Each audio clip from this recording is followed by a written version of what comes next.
Hello, hello, hello. If you're just tuning in, I'm going to put this on the still life stand, the camera on the still life stand while I'm checking sound. And you can take a screenshot of that setup if you think you might want to paint along with this today. Let me know who is here, who's tuning in, where you're tuning in from.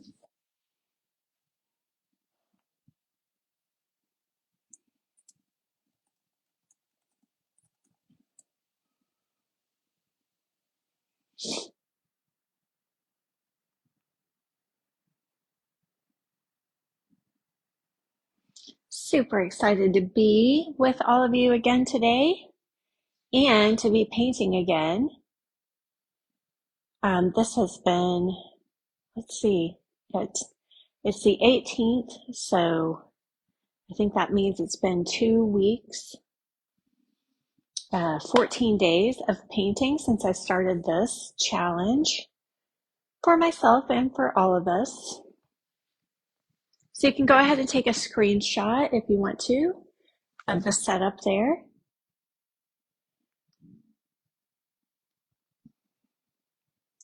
So I'm feeling very good that I have done 14 days of painting in a row, minus the weekends.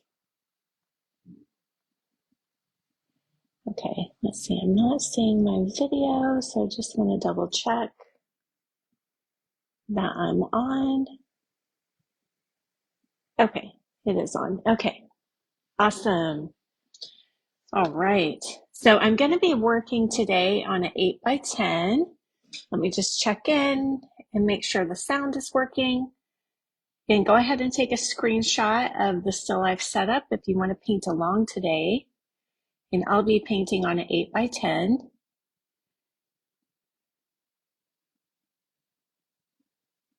Just working. Okay. Sound is working. Good morning, everybody. Happy Tuesday. Friendly reminder, tomorrow I will not be here painting because I am taking a very early train to New York City tomorrow to do some fun things there, go to an art museum there tomorrow. So I'm super excited about that. All right. Hi, Kathy Kepler. Hello, Kathy Michaels. Hello, Cindy Renner. Hello, Marty Robson. Mary Brackman. Hello. Good morning from Wilmington, North Carolina. Morning, morning, morning. Super excited to be here with all of you. It is a very cold, still blustery, windy morning here in Connecticut. I forget how cold and windy it was here. Friendly reminder, if you're watching this on replay and you're not already on the email list, go to the description on this video. Make sure that you get on the email list for a chance to win a DVD of my painting lessons. There are 5 different painting lessons on this DVD. And so I'm giving one of those away each week to somebody on my list. Good morning, Dinah. Okay, so yesterday I painted a simple, very simple little 6x8 still life. You know, part of what I'm loving about this journey this month is it's also really reconnecting me to my love of still life. And after being in Europe for 3.5 months, I didn't really paint hardly any still life. I don't know if I painted any still lifes. It was mostly plein air and landscapes. And then I did some paintings from photos that I took on my journey along the way, which was so much fun. I did a lot of gouache studies, which was so out of character for me, or out of the box, maybe not out of character, but out of the box for me, to do a lot of gouache studies for the first portion of my trip. And then when I was able to get the rest of my luggage and get my oils, then I switched to oils after that. So if you're at all interested in seeing any of those paintings I did on my European adventure, they're all the ones that are haven't sold are still on my website, kellyfolsom.com. You can go check those out over there. I really do love every single piece I was able to create in Europe, and it brings back such good memories. And I'm excited to do more of those as well. So, and maybe recreate them in a larger way, and, maybe take them further. So, so that is, kind of on my back burner of inspiration these days too. But for this month, I wanted to just really reconnect mostly with my love of still life painting. We'll be having a live workshop first weekend in March inside the Art Life School on spring flowers. That's the first Thursday and Friday. So think flowers like daffodils and tulips, things like that. Super excited for that. Okay, so yesterday after I got done painting this little piece with the amber bottle and the orange, the little cut open mandarin, I looked over on the still life stand, and to the right of my shadow box was just a simple grouping of these three fruits here, the lemons and this little orange, and they were grouped just like that, I kid you not, on the right-hand side of my shadow box over here. And this is something throughout my, artistic career and development that has kind of always happened off and on, where I'll be doing a series of paintings. And that's why I love doing these daily paintings, because I'll be doing a series of paintings and then I'll have kind of some discarded fruits or flowers or props, perhaps, either on the still life unused portion of the still life stand, or maybe off to the side on another table or something. And it's so interesting how sometimes you'll just look over and there's something that strikes you, right? There's something that's beautiful that strikes you.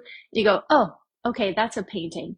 And those three little fruits all by themselves could be a painting all by themselves. So, however, I wanted to add something to it. So whenever I was in Europe and at the museums, there are, I don't know if y'all have ever seen these old Dutch still life paintings. I think they're usually by an artist with the last name. It's like Claes, Claes. I don't know if I'm getting that spelling right. But, and there was multiple artists with the same last name. But I love these paintings. They are so beautiful. And a lot of times they have these old green Dutch goblets that they would have in their paintings. And I'm always just so in love with those paintings. And a lot of times they would have like a lemon with a curly rind. Maybe you've seen these paintings before. Like usually it would maybe be like pewter or silver that they might put in the still life as well, with like a really beautiful white cloth. Anyways, look it up. Dutch still life. Hedda, I think it's Hedda Kleis is one of the names. I'm not totally for certain about that, but you'll see examples of what I'm talking about. So I got these replica green glasses on Amazon. They're just replicas, or they're not, this is not an antique, but basically they're making them to look like the old antique green goblets. So I thought, what a beautiful color combination to pair the rich green with the yellow and the orange here. So I'm basically building on yesterday's idea and kind of switching it up and playing around with those similar things. All right, so while I'm getting set up, getting my paints out and everything, I do have a question for you. If you would be willing to put your answer in the comments, please, below. That way it kind of helps me know, like where you're at, and maybe, where you're needing more support in your art. So The question is, what is something right now that is confusing you about painting? Okay, so about still life painting or oil painting in general or painting in general. What is something that still you feel like trips you up or you find confusing? Or maybe something that I talk about during lessons that you're like, I don't really understand that. I don't know what that means. Let me know in the comments below. That way I can try to answer any of those things for you today or in the future also. Okay. I'm going to put this, since more of you have joined while I'm getting my panel and everything set up, on the still life so that you can take a screenshot of that if you want to paint along. Hello, Marie, and hello, Zara. Welcome, welcome. While I get my panel up and my palette scraped off, I use a glass palette, so you can just use a razor blade to scrape off any dried paint from the day before or while in the middle of working on a painting. This would also be good if you want to go larger. You could do this, I would say, probably as large as 11 by 14, maybe even 12 by 16, and still have your objects be under life size if you like to paint bigger. I think anything bigger than that, there's just not large enough props or enough props in the setup to go any larger, I would say, than 12 by 16 would be stretching it in my mind. Choosing shadow colors. Okay, great one. Thank you, Cindy. Anybody else? Anybody else? I'm always interested in helping you guys understand painting better and simpler and easier too, which I know, obviously not everything can be super easy and super simple when it comes to painting. But I think there is always a simple and easy starting point, and then you can build from there and kind of get more complex or more nuanced. Maybe more nuanced is a better way to go. So great. Keep those coming in for me. The question was like, is there something that you still find that you really struggle with when it comes to painting? And it could be, something technical, like it can be, maybe it's edges or color mixing, or Cindy saying specifically shadow colors. It could be something related to composition. Okay. All right. Okay. So I'm going to go ahead and turn this now while I'm loading my palette. Hopefully you had a chance to get your screenshot there. Just turned on to the painting. Let's see, I'm going to have to move my spotlight a little bit back. Now, one thing I really liked whenever I saw this little group, this little trio of fruits, citrus fruits, on the side of my still life stand, one thing I really liked, I should point out, was that the lemon on the left had a nice cast shadow on it, was more in shadow. Okay, I'll kind of turn this back around. Can you see that? And so I wanted to recreate that effect whenever I set up my still life. So this one here. It was part in cast shadow from this side of the light blocker when it was sitting on the other side of the still life stand.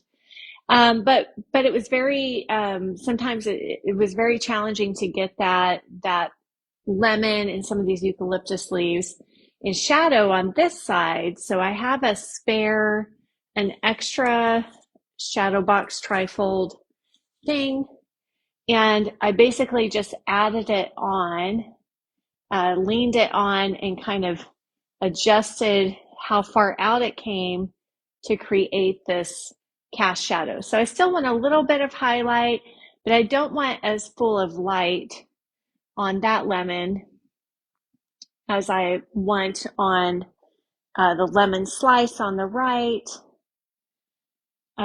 So you still get like kind of this dim, shadowy light. But that's just one little thing you can do with those light blockers. If you didn't know that, you can definitely adjust them all different kinds of ways. Okay. Yay, Arena, you made it. And Pam, welcome, Pam. All right, so I've got a little too much light on my panel for my taste, which means I'm a little too close to the setup. So let me just get adjusted here. All this readjusting. You do, like I said, you want to make sure you don't have too much light on your actual painting, or else your painting will come out pretty darn dark. Okay, so I'm just going to pull back a little bit more. Okay, I think that should be good. So make sure your spotlight isn't blinding you, number one, and getting too much in your eyes. And if it is, you can just kind of angle it a little bit more to the still life and away from yourself. Perfect. Okay. And just make sure that it's not hitting too strongly on your painting. You do want to have your panel angled slightly towards that light, but not a super direct light. Hopefully that helps to clarify that.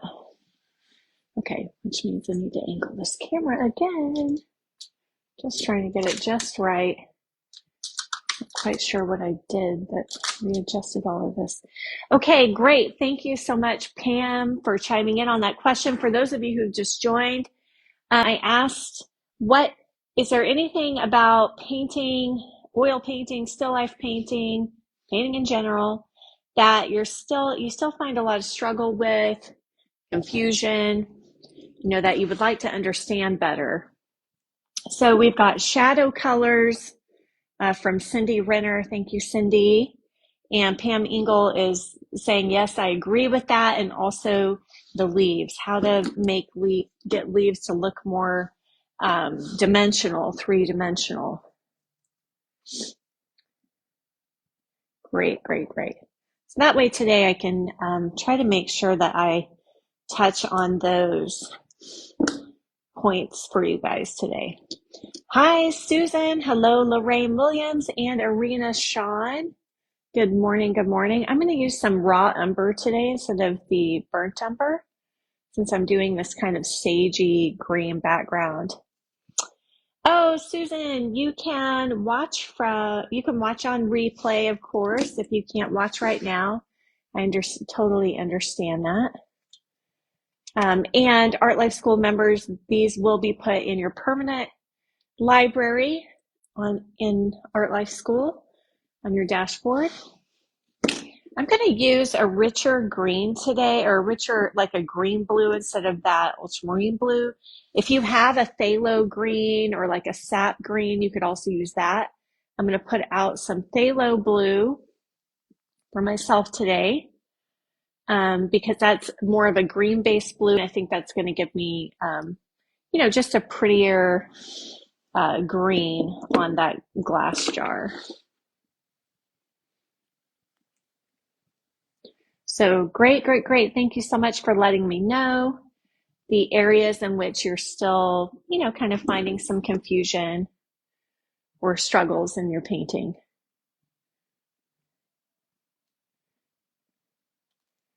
So taking time to refill your palette, get set up, and also while I'm doing that, I just kind of keep looking at the still life. And just thinking about, how I'm going to proceed, where I'm going to put everything. I think I have enough white to get going today. And then if I use all that up, I'll add some more.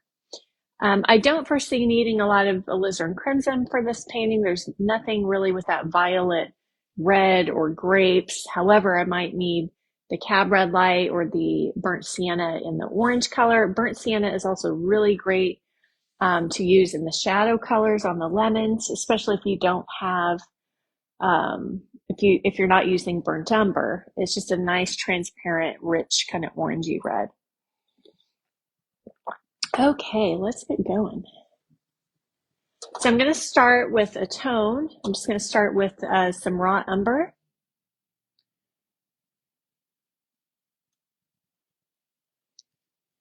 Just kind of getting this white, kill the white.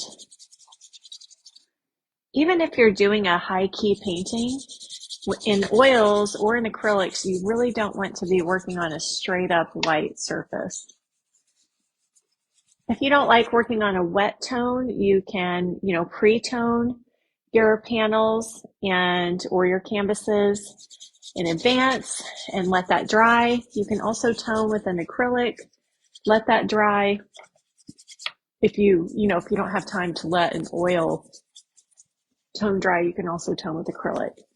You want to choose something that's neutral, transparent. You want to thin it down a bit with some medium. I'm using my liquid light gel as per usual. I've just got a little cup over here of it off to the side that I'm dipping into. And you don't want too dark of a tone. You definitely don't want to paint on black. That unfortunately is something that kind of took off during Bob Ross's time. And, it can create some interesting effects, but, over time, oil paint can begin to thin a bit. The layers can begin to thin, and you really don't want that black canvas darkening your whole painting. So there for a while, they probably still do sell black canvases in the art supply stores, like Michael's and Hobby Lobby and places like that. And I just remember thinking, wow, why would anybody ever think that we'd want to paint on that? Okay, so you want to be able to control how dark or how light your painting goes. So a middle tone or a lighter middle tone is always best. If you're doing a higher key, you can choose something like a raw sienna or a yellow ochre to tone with, or maybe it has a little burnt sienna in it. Even a tone like this, maybe just going a little bit lighter, a raw umber for a high key is a good idea. But if it is a high key, I tend to tone with like a yellow ochre or a raw sienna. I prefer that kind of lighter golden tone. But you want to control how dark you can go and how light you can go with your painting.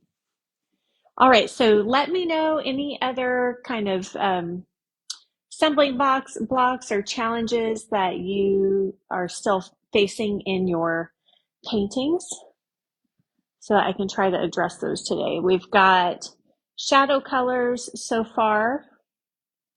Let me see specifically what she said. Choosing shadow colors. Okay, good. That's a good one. I know that one can really, really be confusing.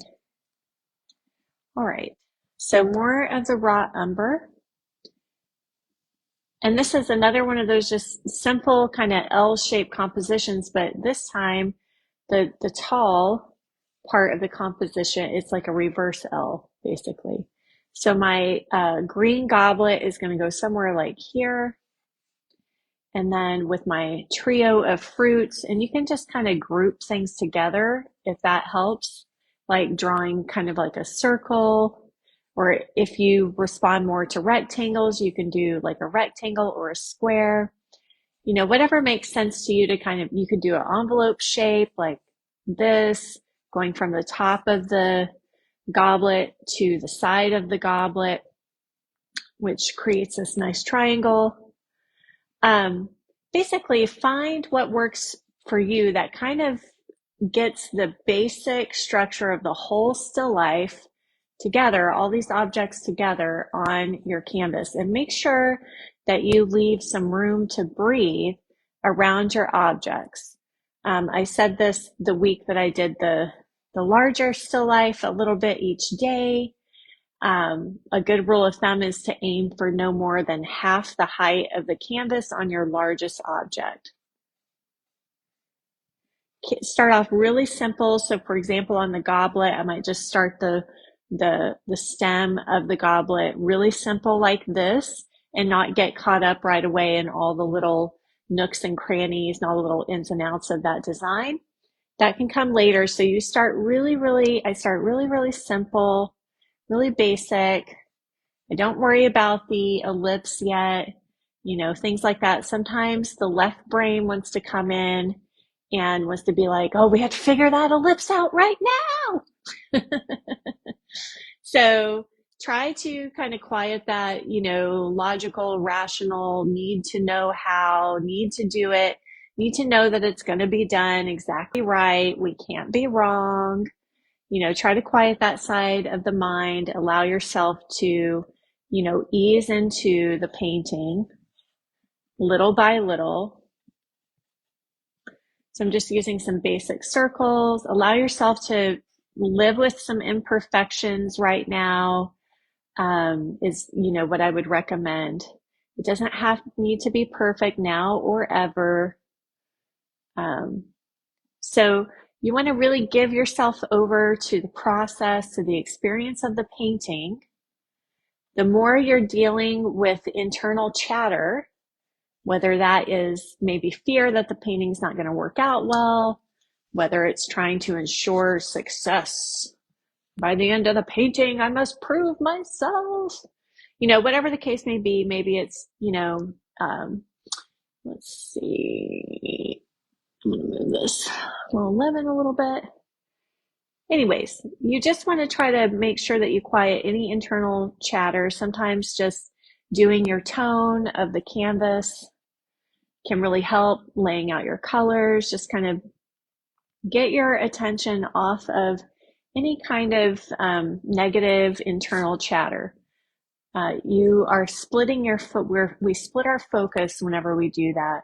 We want to really make sure that we're in the present moment with these beautiful objects and kind of giving ourselves over to this, moment, this observation, and just trusting that everything's going to, turn out the way it needs to be. We're going to learn today. We're going to grow today. Who knows what we might discover along the way in this painting today. So you want to make sure that you're in an open, curious, beginner's mind. You also don't want to be coming into a painting thinking, I know all this already. I know how to do this.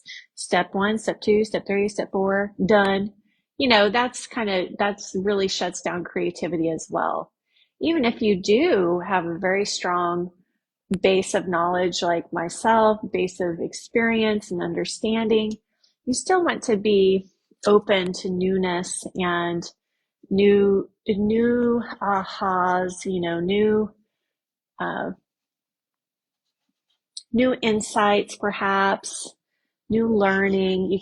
All of us can always learn more each time. All right, so I'm blocking in my shadow colors, shadow shapes, more specifically, I should say, not shadow color.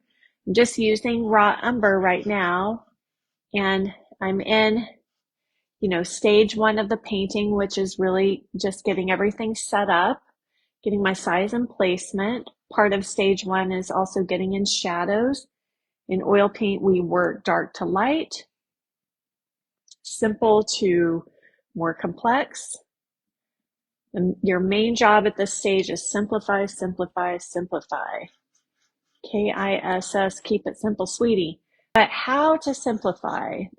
The proper way to simplify at this stage is a light shape and a shadow shape. So I'm looking for form shadows that describe the form.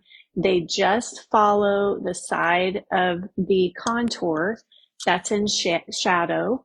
Okay, so whether that is an underplane or a right-hand side plane, it'll be both or either or one of those two planes, because our light is coming from up above and from the left-hand side. Three-dimensional forms cannot be hit with light from all around when you have one single light source. And that is part of what creates the illusion of three-dimensionality on a 2D surface. All right, I'm just going to use some more raw umber to take, and I think I will today kind of use a traditional cast shadow in the background. This is something that a lot of the old classical Dutch and even more than Dutch and French, you know, still life artists from, gosh, what century would that be? Gosh, dating probably all the way back to, I'm going to say, you know, 1600s at least at the youngest. I'm not sure, you know, you've got the invention of oil paint in the late 1400s. And before that, you primarily had fresco painting. So think about like the Sistine ceiling, that's all fresco painting. Most paintings were done fresco style, painted into wet plaster. So anyways, not that you wanted to know all of that, but I think it's good to know. And you know, so at that point, you start getting artists painting on transportable surfaces. So painting on wood in Northern Europe and the Dutch countries, Antwerp, Amsterdam, Flanders, you know, all these kinds of places. And this still life is very much inspired by those artists in particular, as I mentioned at the first of the demo. We just want a little bit of ellipse here. And because I'm roughly at eye level, I'm a little bit above eye level, not too much, but a little bit above eye level is whenever you have to be above eye level to be able to see the opening of the ellipse. And again, you want to be cautious of that part of your brain that overthinks everything, the logical side, and it's just a simple, narrow circle, okay? Not a circle like this. No, it's a circle in perspective. And it's more narrow, the more eye level it gets, the more under your eye level it gets, that ellipse will be broader. You just want to try to avoid too many sharp corners. And of course, everybody obsesses over perfect symmetry, which if you actually go to art museums and you look at these artists, you'll notice, although their paintings are stunning and very well done, 9 times out of 10, none of them really have perfect symmetry on their ellipses. And what a relief to see that and to know, like, okay, that's not the be all end all. Doesn't mean that you're not trying, you know, to do well, but sometimes we get hung up on things like that, like, oh, if we get the drawing perfect, then the painting will be good. No, painting is a whole different beast than drawing. So many other factors come into play. All right. Great. Yes, yeah, great, Pam. So you definitely don't want to fill the whole canvas with those objects, and it's hard at this stage because it feels like, oh my gosh, is this even going to be interesting, because we're just doing monochromatic at this stage. But one thing I hope that you've learned just from watching, you know, me paint in my demos is that once you get light and color and oil paint and juicy brushstroke and details on there, everything starts to feel like it's taking up more space than it is right now. All right, I'm going to go, speaking of shadow colors, okay, I'm going to start with, I'm actually going to start by establishing my dark on the glass. I like to find where is my darkest dark in the painting. So the left-hand side of the glass is a nice, deep, rich green. I'm going to start with some ivory black, some phthalo blue, and some cad yellow deep, just a little bit of cad yellow deep. Okay, most of that green color is showing up on the inside of the glass. I want to make sure that this goes as dark and rich as I can get it, and the rim of the glass, okay? Where the glass is thicker, it'll be darker. And again, I tried to just go simple right now and tie things together. I know that with glass, all the left-hand side is going to be darker. So even though you might be seeing all these little intricate changes, try to, just assure your detail-oriented side of your mind. Okay, we'll get to those details later, but this is the process of building an oil painting. We got to start big and simple, and then we build in details. Okay, so just try to kind of calm that side of the mind that wants you to get to details right away. We'll get there. We'll get there.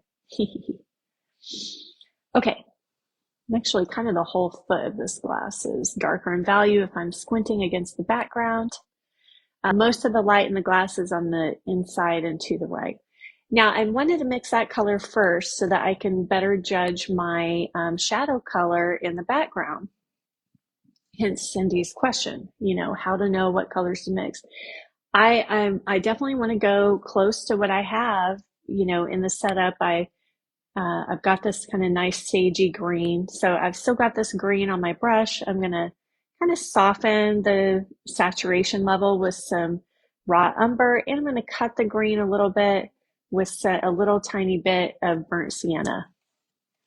Now I'm going to make sure that I got a lot of paint in this hog hair bristle brush. There's already a lot of wet pigment down, and I'm just going to make these kind of parallel flat strokes on the canvas.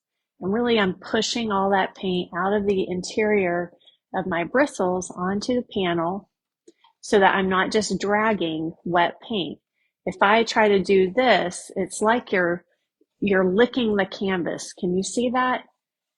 And instead of putting paint down, what you end up doing, the more strokes like this you do, the more you're lifting paint.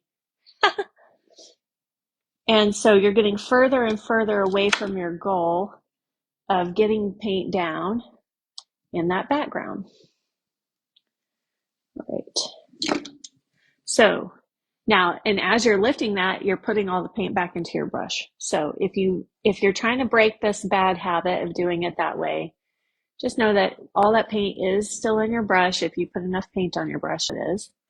And just put, flat strokes. You're going to come around here, around these objects, make sure we get enough wet paint around these objects, okay? And you have to be willing to live with this ugly stage, as it's sometimes called. I prefer not to call it that. But, if you don't trust the process, you might go, I got to make this look good right away, and what do I do with all these brush strokes and everything? So deep breath.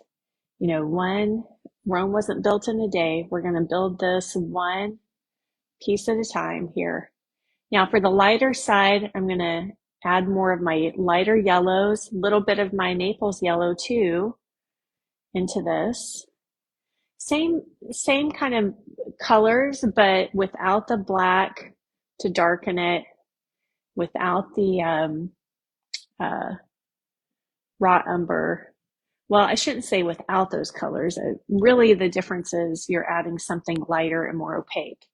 So I can grab the phthalo and the cad yellow deep and my Naples yellow, and that's going to give me kind of a lighter sagey green.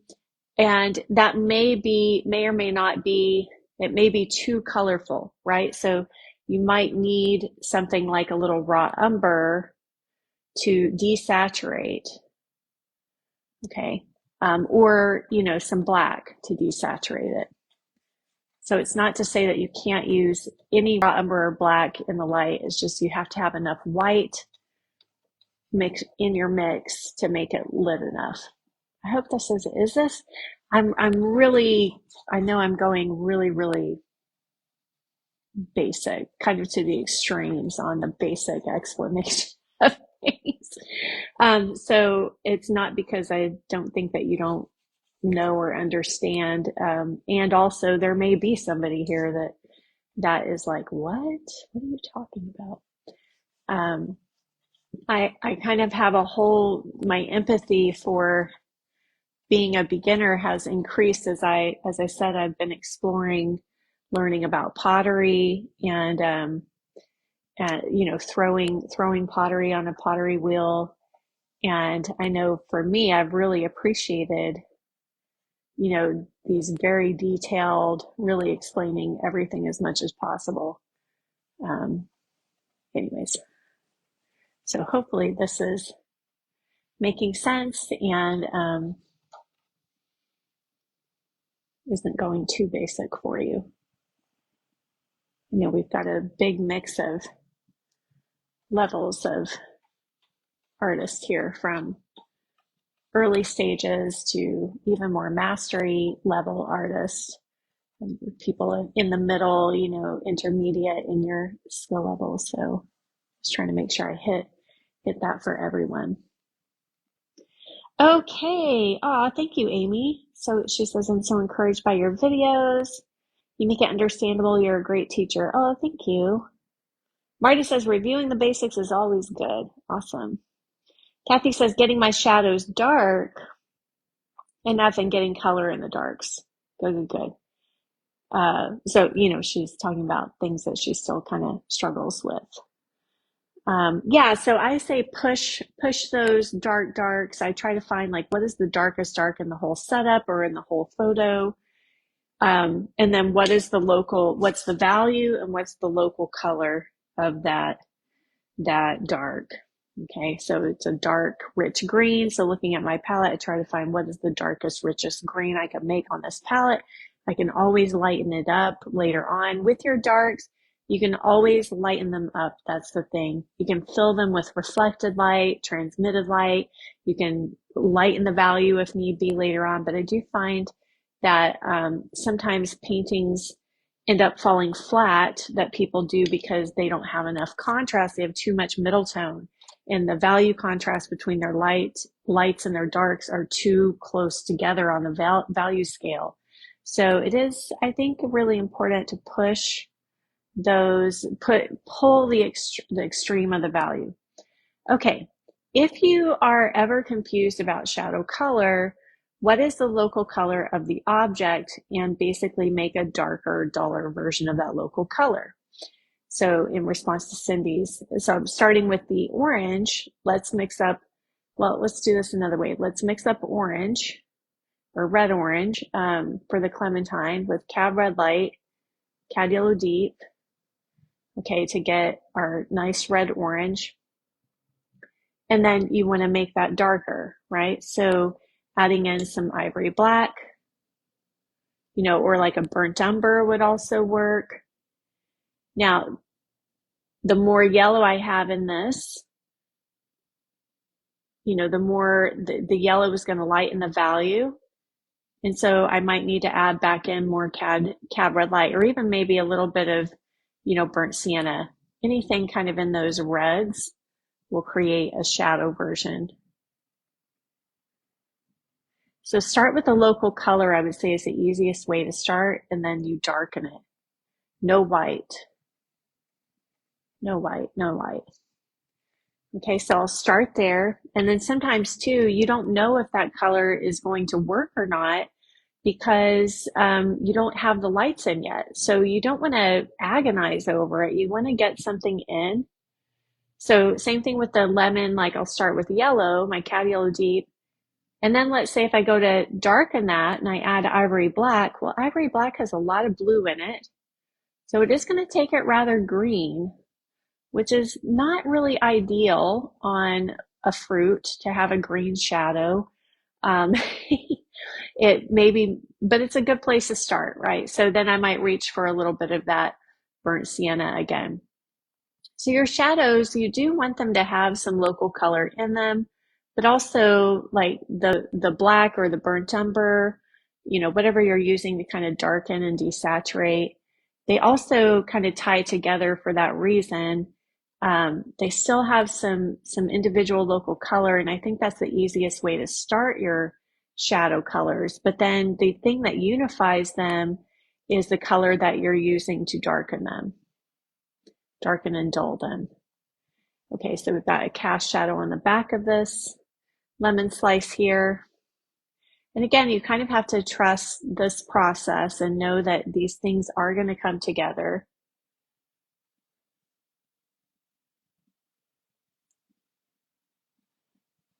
Your lights are really where you want more individuality in your objects, more differentiation. I don't know if that's a word. It's hard to talk while you're painting. Okay, sorry. Oh, and I snorted. Oh well. Oh well. Okay, so for example, we're going to be able to see like what's the difference between the color of a lemon and an orange, more so in the lights. So you just want to get in the ballpark on your shadow colors. You can't do just like a black shadow color, right? So there's a lot more of this bright, vivid yellow with the cad yellow deep and cad lemon. Okay, and so that's going to communicate more to us about the local color of this object, more so than the shadow color. Does that make sense? So you definitely want to, the main thing in the first stage is start the shape of shadow and get, in the ballpark of the value. You want to, get the value in the color started in that first stage, but it doesn't have to stay the same. Okay, so then for the orange color in the light, it's going to be more pure in color, more saturated, than what's in the shadow. And I'm just going to start with the cad red light and cad yellow deep. And this is just local color. This isn't light on the object, light on the local color, right? So this is, if you had to pick a color, orange, red, yellow, blue, green, what is kind of the basic local color. What they call is hue. What's the hue? Then also what's the saturation of that color? Is it vibrant and saturated? And then, I wouldn't worry too much about the value of the color. If you get the hue of the color and the saturation level, 9 times out of 10, that's going to get you in the right ballpark of the accurate value as well. That becomes maybe a little more something that you have to analyze more in kind of, more neutral type of desaturated colors. That can help a bit more in those. Now, this one over here, I want to kind of, dull my saturation level and kind of darken my value a little bit. So I'm taking my yellow color, but also adding a little bit of shadow color to it. So it's kind of a mix in between the shadow and light. So because this one is not getting hit with direct light. Okay, so I could take that same yellow color, darken it a little bit with some shadow color, which is going to dull the intensity, the saturation level, the vibrancy of that color as well. You could also use some background color if your background color is a neutral, that will work for that local color. In this case it is, since it's kind of a gray-green. Okay, so that color on that lemon is going to be a little more complex than these other lemon colors over here. Does that make sense? More white. I'm going to start by establishing the white. This is such a small form, I'm just going to paint in the whole wedge with white first. Again, the idea here is start simple and then build on to more complexity. But in the beginning of the painting, you definitely want to start with bigger, simpler shapes and then paint into those big, simple shapes, wet into wet, in order to get more complexity. But sometimes the tendency is to want to, just make that little rind just the way it is. and fill in the gaps. But especially if you're painting smaller, that's very, very challenging to do. So like I'll kind of start painting in some of the yellow on the inside of this cut open rind.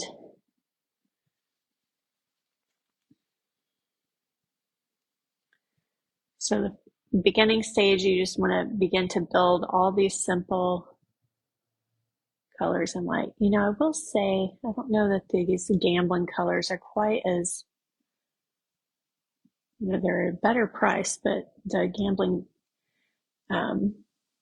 cadmiums, I'm finding I have to use more of it to get the coverage and the intensity. So in the end, it may not be worth the discount up front. Excuse me.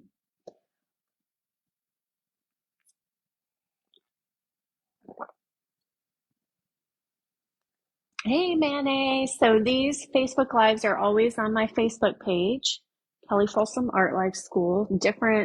These are being posted publicly right now, so you won't find them inside the Art Life School group this month. A little bit different than maybe what you're used to looking for. And they're being recorded, and we'll put them in your library for Art Life School members. For anybody who's not an Art Life School member, these will be up through the month of February, my gift to you, and then they'll be deleted. All right, so I want to get some more of this kind of rich tabletop color, so I'm starting off a little thinner here and building some of this burnt sienna.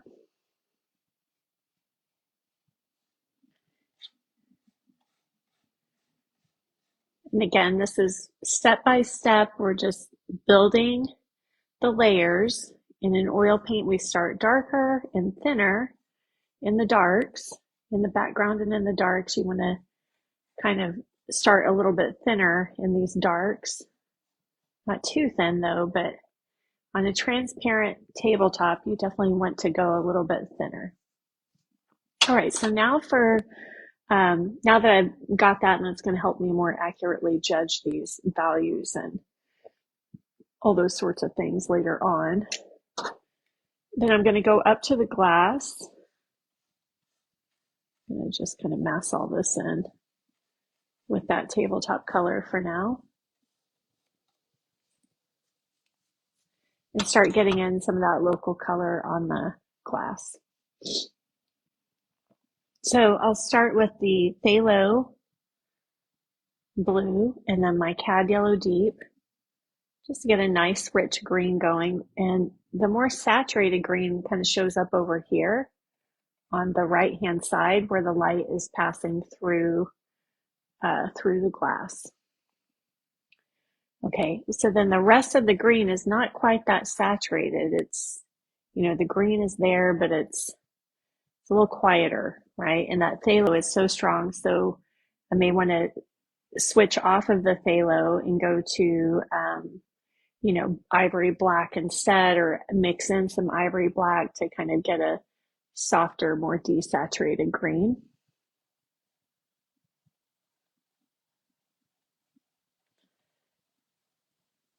But basically you have these kind of three colors, three values, and then I can paint into this wet dark that I started earlier with this color just to kind of make that transition more smooth and seamless there.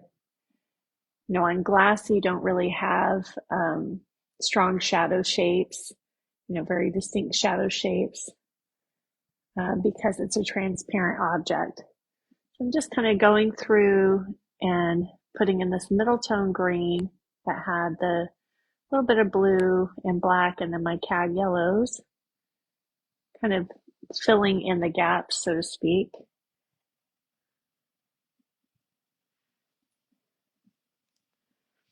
And then down here, again, on the right-hand side, we see some lighter colors. So I'm going to start with this middle tone green, the local color of the glass.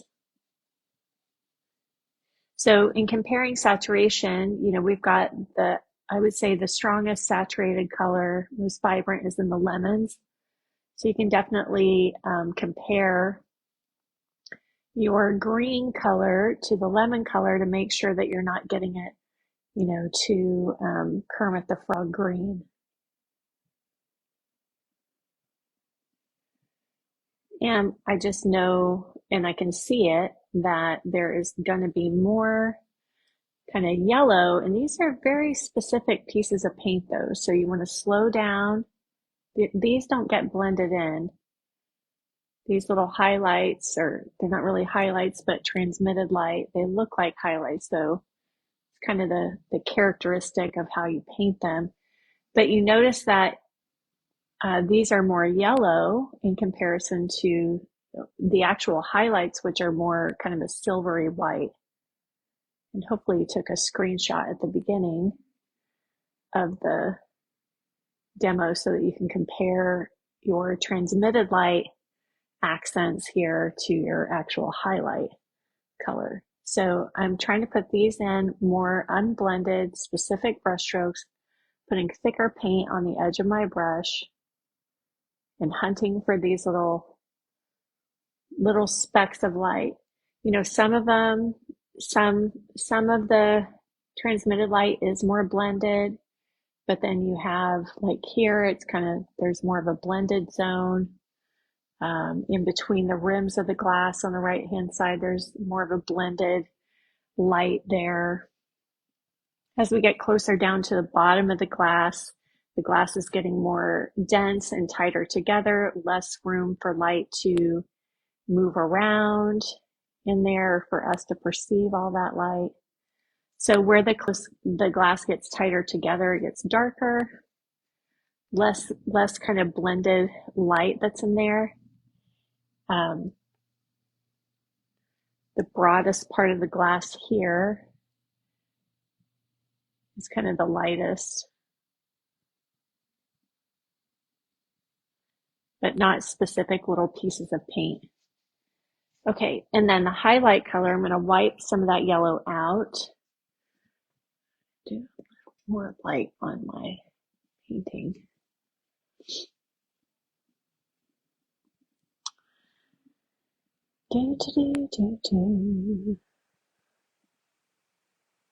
Yes, reverse L, Barbara, very good. Yep, and you can catch the recording if you need to go. So for the actual highlight color, you can actually do a little bit of black and white, or you can do a little bit of that phthalo blue and white, just something that's a little cooler.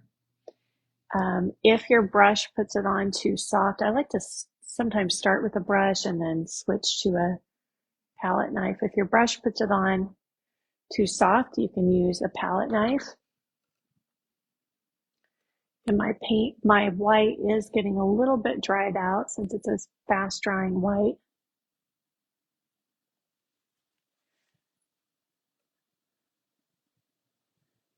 Since I really kind of took a lot of time to break down a lot of these issues more in detail, I may need to work on this one a bit more tomorrow, because I just don't foresee, we're already at the top of the hour, I just don't foresee being able to, even with my Speedy Gonzalez skill set, I just don't see being able to finish it wet into wet during this time. This one's pretty important. That's where, there's kind of that drop off there, where there's a sharper corner right here. So you definitely want to get that one in. And you can kind of mix in some of your white wet into wet, which is going to create kind of some blue, green, blue gray effects anyway. Don't be afraid of blending wet into wet, or kind of mixing wet into wet. And then make sure that all your highlights, you're getting them lined up properly to get that three-dimensionality. So you have a sharp edge on the bottom of the highlight, okay, where the two corners are meeting. And then you might kind of create a little, if there's a little curve on the object, a little swoop up the form to the next highlight to create more form. This is just a painting technique that you can use. Something I picked up on years ago studying an artist like Peter Paul Rubens. I noticed when he was painting, say, a bicep, he would, or a leg, he would make sure that the highlight on the lit side of the bicep followed the form of that side of the contour. So if this contour is curving this way, you would have, a highlight, or in this case, we've got the fluted edges, right? So you would have, maybe a highlight or like a fluted edge, if you have a detail like that, that follows this side of the contour. And the same thing is true with your shadow shapes. Okay, so this side, any of the darks that are over here on the fluted edges are going to follow this side of the contour. The center, is a little more up and down because it's more at eye, at the center of your eye level. So you can do the same thing with your highlights. Make sure that it's following the side of the contour that it's closest to create more illusion of three-dimensionality. And that's where drawing and perspective come into play in our paintings. Okay, I didn't expect to work on this one twice, but I definitely think it's worthy of. The idea is very interesting to me, and I like to take it further. So I think I am going to work on this twice, and explaining some things kind of slowed me down, or I'm just going a little slower today for some reason. Before I leave, I want to get a notation for myself that I want to play up these reflective lights tomorrow. So I'm doing some Cad Yellow Deep, and these are going to start off more blended. Kind of flatten out this edge here for the lemon. I'm going to repeat a lot of these colors in the top half of my still life in the tabletop plane. So I'm just getting a note of that for myself, like the greens, and say the red orange isn't really going to pop too much against all this burnt sienna, but we can make it pop a little more tomorrow if we want to. For now, I'll do a little more cab red light for now. And then that way I get some sense, like I've got some sense of the glow and the light on the cup, and some sense of, where we're going with the finish. I've got some highlights. I think if you're going to work on a painting again, just try to make sure you got some sense of where the finish line is, what is kind of the juice of the painting, so to speak, so that you feel like the lemon is worth the squeeze, as they say. I think it's something like that. I don't know if I'm getting that little pithy statement correct. But if you walk away from your painting feeling like, this is going to be a boring painting, just because you haven't gotten enough of where you're going with it with the finish, you might not feel like working on it again. And that would be crying shame. So, because I know in my mind's eye how great this can be, the potential of this still life, even though it's quite simple. But little things like, oh yeah, these reflected lights are really going to make this painting compelling, this still life compelling. So make sure you get enough of those things in to stay interested. At least that's what works for me. So I can see where I'm going. I can see the future. I can see the promised land laid out ahead of me. So, and also keep thinking about anything else that you are, kind of struggling with, or finding yourself still being confused about in your painting. Something else might occur to you before tomorrow. So definitely think that through. Let me know by tomorrow, and I'm going to work more on this tomorrow. Good morning, Trish. So good to see you. Let me see if there's any other questions. And make sure that you like my Facebook page right here. Click on my name, Kelly Folsom Art Life School. Make sure you like page so that you get notified whenever I'm live. Good morning, Len Gatling. Okay.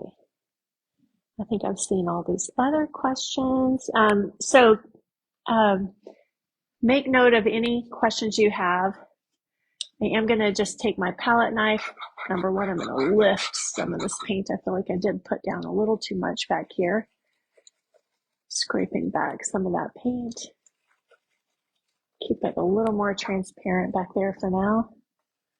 And then if you have a soft hair brush, because I am using a speed drying medium, excuse me, and all this paint will be dry in the background by tomorrow. So I'm just going to take a flat soft hair brush. This is a beautiful brush called a Ruby Satin by Silver Brush Company. In my opinion, they make the best brushes on the market. And I've tried every single brush they make, and they're all good. They don't make a bad brush. But this is one of my favorites. You can, as you're doing that, you might be lifting some paint. I'm just going to smooth this out for tomorrow since I know it'll be dry. Do not smooth out your paint in the foreground though. Unless you just know that you have something that you don't like, or you don't like the brush strokes that you made or something like that. That would be the only caveat I'll make to that. I do know that I want to have a smoother background back here, so I'm just kind of smoothing out some of those brush strokes before they dry. Still pretty wet, so I'm just using a really light touch here. And yeah, I'll finish this one up tomorrow. So think about any questions that you have. And again, that will change a little bit of the approach since I'll be working on a dry painting. Okay, but I will definitely finish this one tomorrow. Yes, where is the finish line? You gotta know. You gotta know what the pay. Oh, why am I signing this? It's not done. I'm getting distracted reading the comments. You got to know that the payoff is going to be worth it, or at least that definitely helps me. It's part of, I think that contributes to part of why I'm able to complete so many paintings and not leave them unfinished or not leave them hanging, so to speak. The painting's like, finish me, please. Don't leave me hanging. All right, everybody. Okay, so good to see all of you, and good luck this week to everybody who's on the list, because you have a chance of winning this DVD. If you're not on the list or you're totally new to me, go to artlifewithkelly.com. There's so many more. Actually, I won't be painting tomorrow. Thank you, Kathy. I'm going to New York City tomorrow, so I will see all of you on Thursday. Tomorrow is the only day that I'm missing this month. And so I'll plan to finish this one up on Thursday. Thank you, Kathy Kepler, for reminding me. I even forgot. So I'm going to art museums tomorrow in New York City to get some inspiration. All right, everybody. And I'm going to see a Broadway play while I'm there. Yay. Okay, awesome. Yay, Candy. So glad that you're loving these daily lessons. Me too. I'm loving these daily paintings. They are really jazzing me up and getting all those creative juices flowing again. All right. Okay, cool. All right, beautiful. Thank you. Thank you, Manet. And I'll see you all Thursday. So be thinking about anything that you want some support around in regards to where you're perhaps stuck or struggling still to understand something about the painting process. Happy to answer that for all of you on Thursday. Okay, bye for now. Happy painting.